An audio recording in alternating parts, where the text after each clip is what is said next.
põrsa, bossa nova ja erinevate rütmiliste variantidega. Kõigepealt vaatame akordid ka läbi. Akorde ei ole palju, siin on põhimõtteliselt 4 akordi ja mõned lisaks. S-moll 7, C-moll 7, F-moll 7, S7. Hiljem tuleb siis ka G-moll 7, mida siis võiks selles loos näiteks niimoodi võtta. No võiks ka niimoodi võtta. Aga kuidagi see G-noot siin meloodiline seisuna isegi toimib paremini. Ehk siis nüüd me jätame jällegi kvindi ära siit. Ja rütmikast, rütmika versioon number 1. Ütleme see kõige lihtsam.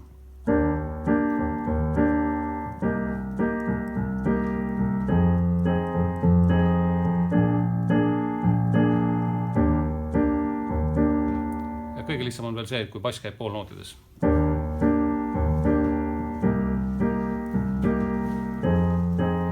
Natukene keerukam on see, kui bass käib taitides.